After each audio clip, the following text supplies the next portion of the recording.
Hello my viewers and subscribers, welcome back to my channel. This is where we go diving and exploring the aquatic world. Today our video will feature sponges, different type of sponge. For example, the one that I'm now touching, it is a tube sponge. This one is a sponge because it's soft in nature, that's why they are sponges. And of course the sponges come in different colors, different shapes, and they're different type. This one is covered in silk. It's supposed to be orange. It's a fire sponge coral. This one will irritate your hands or your skin wherever it comes in contact with. Here we have a vase sponge coral. This one looking more like a vase, something that you put your flowers in. Here we have another tube with that small hole in it. If you notice, the colors are always different because this one coming up is purple and yellow, and it is also a tube coral. This is a vase coral, the one that I just touched. They are very soft in nature, very flexible. This tube sponge coral have more than one, growing together. They are the most popular featured coral on the reef. This is at about 80 feet to about 100 feet that I'm doing. Hanging out among the sponges. If you look carefully to your right, that there was a lionfish.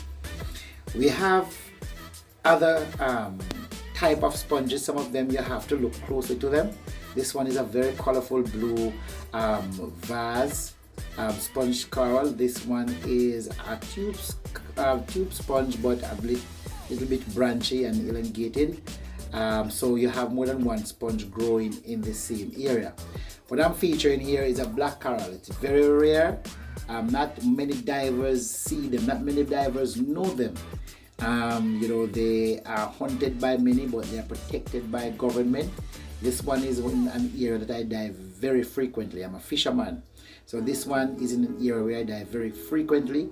I keep it a secret because I don't want anybody to come there and remove it. All right, here's another tube sponge coral. This is the fire coral again, the fire sponge coral.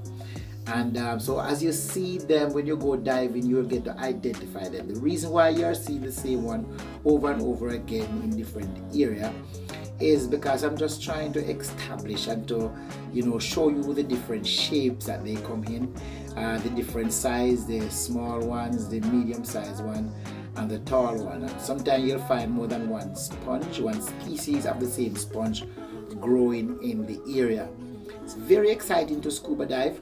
By looking at this video, you can know also that the sponges sometimes serve as a home or a shelter for the small fish from the larger ones. What is a small barrel sponge coral just growing. This is a barrel. If you notice, the outsides are a little bit elongated and rough. This is another vase coral. It's spreading out. One of the things is that if you notice in this, you have very few moving aquatic life or marine life, fish, etc. There's a reason for that. There has been depletion and also a migration due to pollution that is sometimes not visible by the eyes, not really garbage, but liquid that fluid that may find themselves into the water, oil, etc. that is not conducive for the fish to stay within an area, and sometimes they migrate.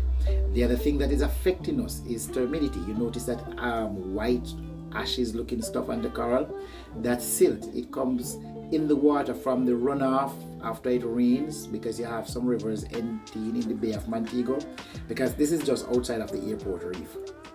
What you also have happening is sometimes activities that seek to improve the immediate surroundings, such as dredging, hotels construction, and the using of mall and land. When it rains, it washed off in the water, and the result is what you're looking at. When the reef is covered in that silt, it dies very quickly and very easily, and sometimes it takes many northwester or norther, which are abnormal weather due to cold fronts, to wash the reef of this regular sponge there that I just touch, please note that you shouldn't dive touching things, because what happens, you'll get aquatic damage, or you will damage what is down there. Here's another barrel sponge. You can spread bacteria. So I just use one finger just to poke it to let you understand that the surface or the texture is soft, just like the name suggests, barrel sponge or tube sponge.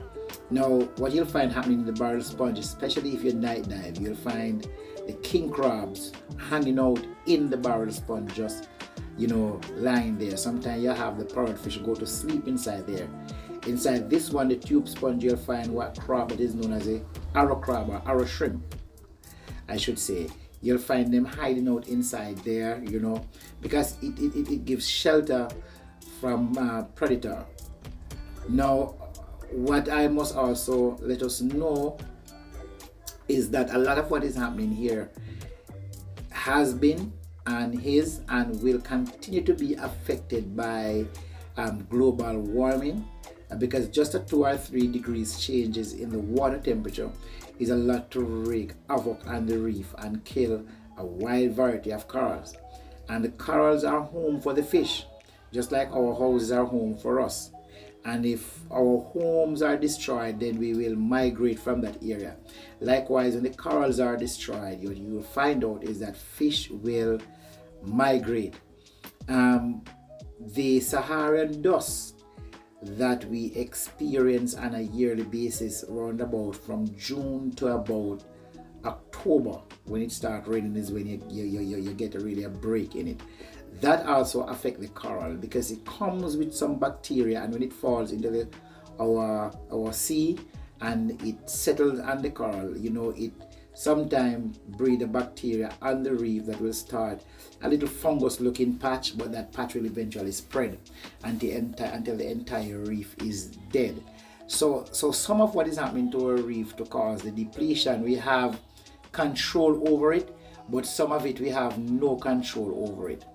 One of the things that we must also understand is that the grazing fish will help us to control the algae growth, such as the doctorfish, the parrotfish, the sea urchin. They play their role, and other fish that really eat from the reef can help really to mitigate the damage done.